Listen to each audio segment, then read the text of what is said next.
Stories have always been a subject the public can't stop talking about. From infamous scandals to secrets buried beneath layers of glittering appearances. But this time, the public suddenly fell silent, replaced by a strange sense of unease when Princess Anne appeared with a shocking revelation. It wasn't gossip, nor was it a fabrication by tabloid newspapers. It was a final request, profoundly serious and filled with unspoken meaning, coming directly from King Charles III himself, delivered by the only sister he ever trusted and passed directly to Prince William. And then William, the man that's seen as the ideal figure for the future throne, could no longer maintain his usual calm. He broke down, suddenly withdrew from royal engagements, and left the entire nation caught in a whirlwind of speculation.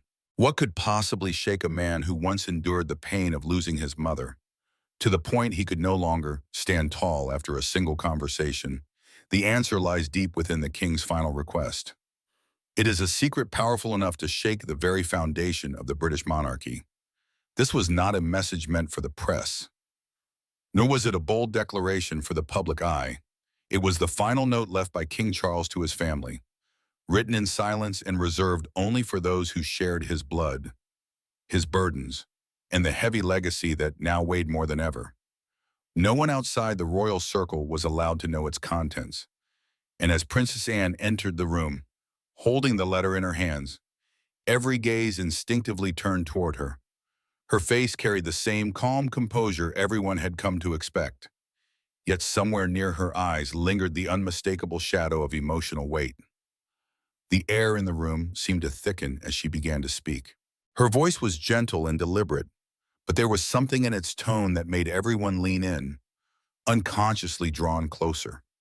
When Anne began to speak of the king's final request, time itself seemed to slow within those ancient walls. Everyone knew that what was about to be revealed would be unlike anything they had ever heard before. What struck everyone first wasn't the actual content of the message. It was the choice of messenger. Why had King Charles chosen Princess Anne to deliver these crucial final words? Why not the Archbishop of Canterbury, who usually handled such formal matters?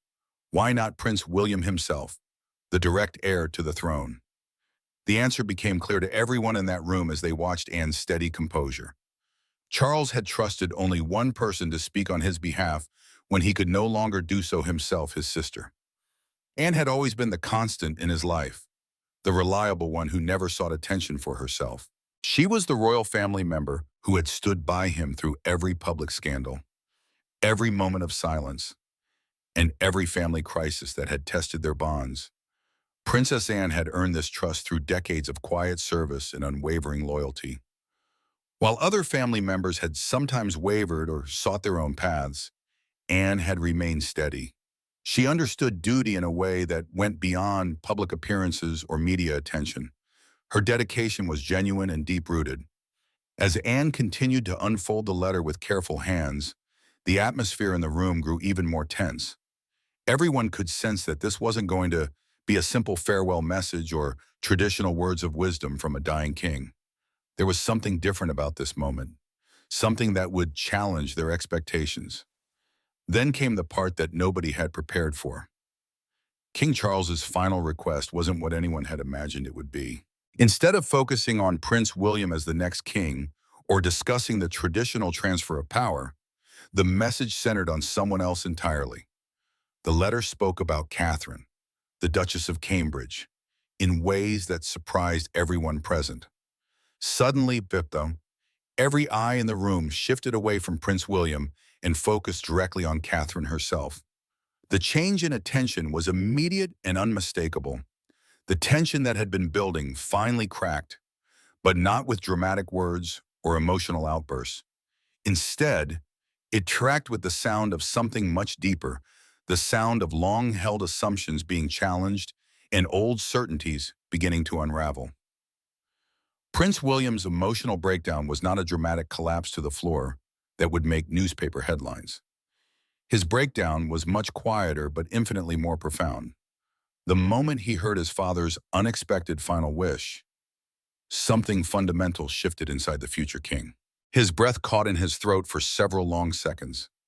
His normally straight shoulders slumped forward noticeably, as if a heavy weight had suddenly been placed on them.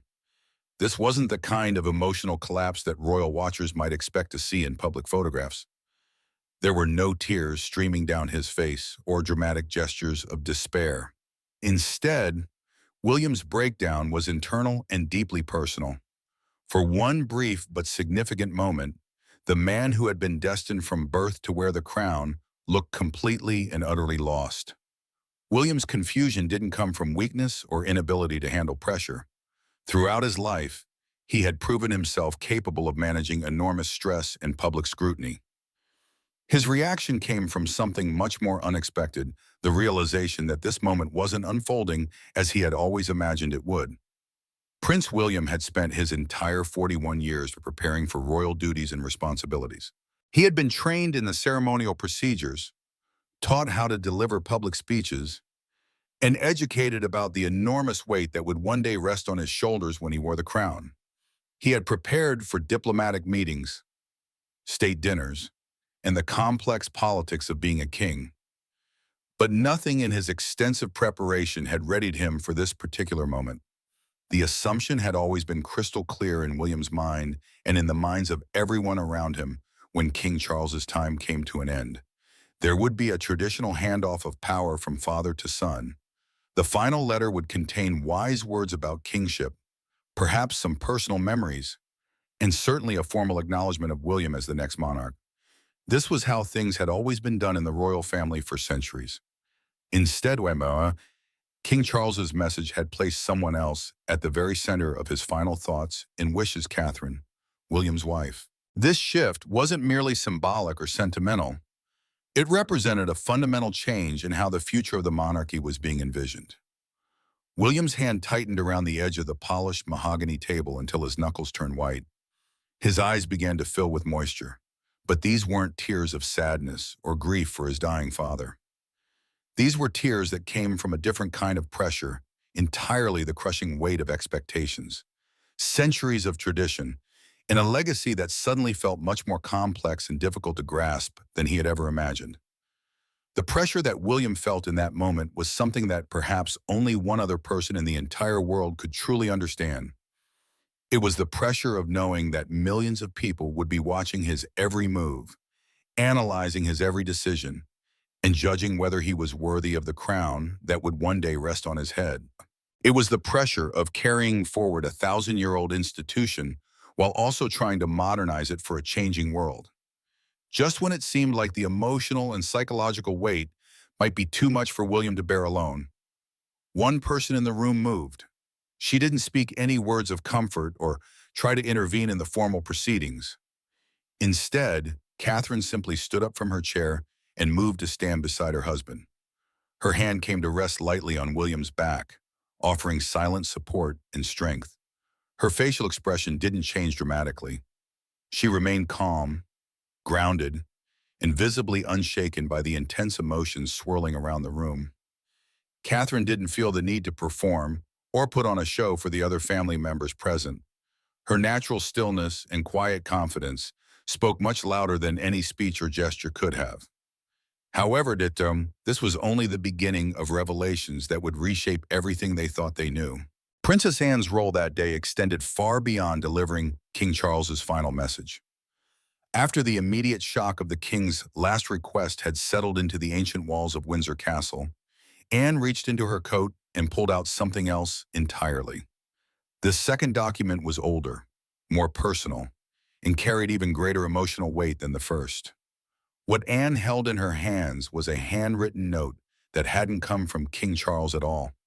The delicate handwriting belonged to Queen Elizabeth II herself, written in the familiar script that had signed countless official documents throughout her remarkable 70-year reign. The paper showed signs of age, with slightly yellowed edges and careful fold marks that suggested it had been opened and read multiple times over the years. This wasn't a long, formal document filled with royal language and ceremonial phrases. Instead, it contained just a single sentence written in the late Queen's careful penmanship. "She will be the pillar that holds it all together." The words were simple, direct, and carried no dramatic flourishes or royal formality. They represented pure, quiet certainty from a monarch who had witnessed more changes and challenges than any other ruler in British history. The truly remarkable aspect of this note wasn't just its content, but its timing. Queen Elizabeth had written these words years before her own death in September 2022. She had penned this message long before King Charles's health had begun to decline significantly, and well before questions about succession had become matters of public discussion and speculation. The former queen had possessed an almost supernatural ability to see patterns and potential in people that others completely missed. Throughout her long reign, she had watched countless individuals come and go from royal circles. She had observed politicians, diplomats, family members, and public figures under the most intense pressure imaginable. Her judgment of character had been shaped by decades of experience that no textbook or training program could provide. What Queen Elizabeth had recognized in Catherine was something that went far beyond her role as Prince William's wife or her future position as queen consort. The late monarch had identified qualities that suggested Catherine wasn't just going to be another royal family member going through the motions of ceremonial duties. Instead, she was slowly being shaped by circumstances and her own character into something much more significant, the future backbone of the entire monarchy itself. This recognition wasn't based on favoritism, personal preference, or sentimental feelings about Catherine's humble background. Queen Elizabeth's assessment was purely practical and based on careful observation of Catherine's behavior under pressure. The Queen had watched how Catherine handled media scrutiny, family drama, and public expectations with remarkable consistency and grace. Catherine had never needed to prove herself through attention-grabbing headlines or dramatic public statements. She had never chased applause from crowds or sought validation from media coverage. Most importantly, she had never shown signs of buckling under the intense pressure that came with royal life. Instead, she had adapted to each new challenge quietly, completely, and with natural dignity. When royal traditions felt overwhelming or confusing, Catherine had learned to carry them without complaint or visible struggle.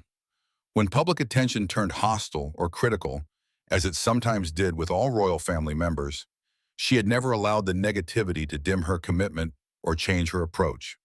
When the royal family itself faced internal conflicts and divisions, Catherine had never panicked or taken sides. Instead, she had maintained her position and helped hold the family unit together through her steady presence. Princess Anne's voice became noticeably quieter and more personal as she shared her own observations about Catherine.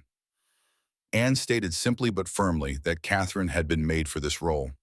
She emphasized that Catherine hadn't been artificially trained or carefully instructed to become what she was. These qualities were natural and authentic parts of her character. Significantly, Princess Anne didn't look at Prince William when she made these statements about Catherine's natural suitability for royal leadership. Instead, her eyes remained focused directly on Catherine herself. This choice of focus made Anne's message unmistakably clear to everyone present in the room. Catherine Middleton's path to royal prominence began in circumstances that were completely ordinary and far removed from the palaces and traditions she would later call home. She hadn't been born into ancient, noble bloodlines or raised in the shadow of royal expectations. Instead, her childhood unfolded in the countryside of Berkshire, where her parents, Michael and Carol Middleton, had built a successful but modest life through their own hard work and determination. The Middleton family represented something that some branches of the royal family had lost touch with over the generations: genuine stability rooted in middle-class values and practical common sense. Michael and Carol weren't blue bloods with inherited titles or vast estates passed down through centuries.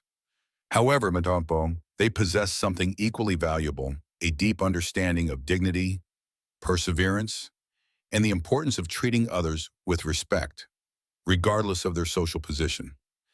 Catherine's upbringing wasn't flashy or privileged in the traditional sense, but this apparent disadvantage would later prove to be one of her greatest strengths. The lessons she learned during her formative years: how to listen carefully before speaking, how to show up consistently for commitments, how to remain calm under pressure, would eventually make her stand out dramatically in a royal family that had become known more for drama and headline-grabbing behavior than for steady, reliable service.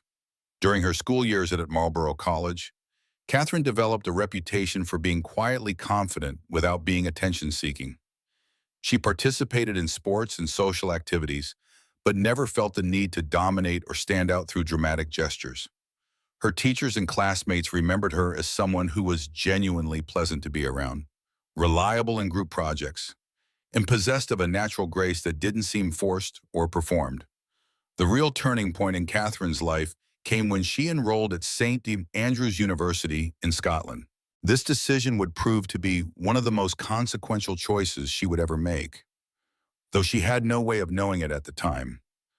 It was at St. Andrews that everything began to change slowly and quietly in ways that would eventually reshape the entire future of the British monarchy. Catherine's first encounter with Prince William didn't happen with dramatic fanfare or love-at-first-sight romance. Instead, they met as fellow students navigating the ordinary challenges of university life, attending lectures, participating in study groups, and trying to figure out their paths forward into adulthood. Their initial relationship was built on friendship, shared experiences, and genuine compatibility rather than royal protocol or public expectations. What made their developing relationship remarkable wasn't passion or drama, but rather its foundation of mutual respect and authentic connection. Catherine never tried to impress William by pretending to be someone she wasn't. She didn't attempt to dazzle him with sophisticated knowledge of royal traditions or try to position herself as the perfect future princess. Instead, she remained genuinely herself, intelligent, kind, grounded, and refreshingly normal. While media outlets kept careful watch for signs of romantic competition or relationship drama, Catherine's approach remained remarkably consistent. She didn't engage in public displays or seek attention from photographers. She didn't play games or create artificial drama to test William's commitment. Her behavior throughout their courtship period demonstrated the same steady, reliable character that would later serve her so well in royal life. One of Catherine's university classmates later observed that she didn't seem to change her fundamental personality to fit into William's world. Instead, she simply became more confident and comfortable with who she had always been. This natural evolution, rather than artificial transformation, suggested something important about Catherine's character. She possessed the rare ability to adapt to new circumstances without losing her essential self. The relationship between Catherine and William developed gradually over several years, allowing both of them to truly understand each other's characters, values, and life goals. This extended courtship period, while sometimes criticized by media outlets eager for quick romantic developments, actually provided a solid foundation that would prove invaluable during the intense pressures of royal married life. When Prince William finally decided to propose marriage, his choice of location and approach reflected the genuine, private nature of their relationship. Rather than orchestrating a public spectacle or choosing a location heavy with royal symbolism, William selected Kenya, a place of open skies, natural beauty, and complete privacy from media attention. This thoughtful approach to their engagement would set the tone for everything that followed in their royal journey together. April 29th of 2011 stands as one of the most watched and celebrated events in modern royal history. On that remarkable spring day, an estimated 2.5 billion people around the globe stopped their normal activities to witness something truly extraordinary. From the bustling streets of London to quiet villages in Africa, from crowded cities in Asia to remote towns in South America, television screens lit up and conversations quieted as the world focused its attention on Westminster Abbey. The magnitude of global interest in Catherine and William's wedding went far beyond typical celebrity fascination. This event represented something deeper and more meaningful, a sense of hope, renewal, and positive change for an institution that had faced significant challenges and public criticism in recent decades. People everywhere seemed to recognize that they were witnessing not just a wedding, but potentially the beginning of a new chapter for the British monarchy. Catherine's arrival at Westminster Abbey created one of those rare moments when time seemed to pause for millions of viewers simultaneously. She emerged from the royal car wearing a dress that would instantly become iconic, elegant lace sleeves, a flowing silhouette, and a delicate veil that seemed to float around her like morning mist. The dress was beautiful, but what truly captured people's attention was Catherine herself and the remarkable composure she displayed. She didn't walk down that famous aisle like someone who had just been handed an unexpected opportunity or stumbled into good fortune. Instead, Catherine moved with the quiet confidence of someone who understood exactly what she was accepting and was fully prepared for the responsibilities that lay ahead.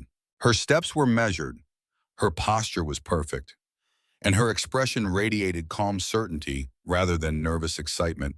The wedding ceremony itself was a masterpiece of royal pageantry and ancient tradition. Television cameras captured every detail: the golden carriages, the soaring music performed by world-class choirs, and the perfect choreography that had been planned and rehearsed for months. Military bands played, bells rang across London, and crowds cheered from every street corner. Yet somehow, beneath all the spectacle and celebration, the most important moments were the quietest ones. What the cameras couldn't fully capture was the steady quality in Catherine's eyes throughout the entire ceremony. There was no flickering uncertainty, no moments of panic or hesitation, no signs that she was overwhelmed by the magnitude of what was happening around her. Her gaze remained clear, focused, and completely calm, even as she spoke vows that would bind her not just to William, but to centuries of royal tradition and public service. Catherine's composure during the wedding wasn't an act or a performance designed to impress observers. She had spent years learning how to handle intense media scrutiny and public attention without losing her sense of self. The skills she had developed during her courtship with William, remaining measured under pressure, handling intrusive photography with grace, carrying herself with dignity even when others were critical, had all been preparation for exactly this kind of moment. The famous balcony kiss at Buckingham Palace provided the perfect fairy tale ending that millions of viewers had been hoping to see. But for Catherine and William, that kiss also marked the beginning of a much more complex and demanding reality. The romantic fairy tale was over, and their real work as senior members of the royal family was about to begin. Almost immediately after the honeymoon period ended, Catherine discovered what royal life actually demanded on a daily basis. Every public appearance required careful planning and flawless execution. Her clothing choices were analyzed by fashion experts and then criticized by tabloid newspapers. Her body language was studied by royal watchers looking for signs of stress or disagreement. Even the way she held a pen or opened a car door could become front-page news if photographers caught the right angle. The transition from wedding celebration to royal duty brought challenges that tested Catherine's character in ways that couldn't have been fully anticipated. There were long days filled with ceremonial obligations that felt tedious but couldn't be shortened or skipped. There were evening events where she had to make pleasant conversation with hundreds of people she had never met. There were official tours where every moment was scheduled, and every interaction was observed by multiple cameras. Behind the palace walls, away from public view, there were undoubtedly moments of doubt and exhaustion that challenged Catherine's resolve. The pressure of constant scrutiny, the weight of representing an entire institution, and the knowledge that any mistake would be magnified and criticized must have created stress that few people could truly understand. The monarchy didn't announce big changes, but the shift was already happening. It wasn't loud or dramatic. It was steady. And at the center of it all was Catherine. She didn't ask for attention. She didn't need a title to matter. Her actions, her work, and her calm presence were already shaping something new. The royal family has always held secrets that, whenever revealed, make the whole world pause and listen. If you find stories like these worth exploring, don't forget to hit subscribe so you never miss any journey behind the palace doors. Every like, comment, and share from you is the motivation for us to keep digging deeper, uncovering hidden truths, and connecting pieces that have never been revealed before. Thank you for staying with us until the end of the video. Let's continue together through the twists and turns filled with mysteries in the lives of those who wear the crown, yet carry secrets no one else can truly understand.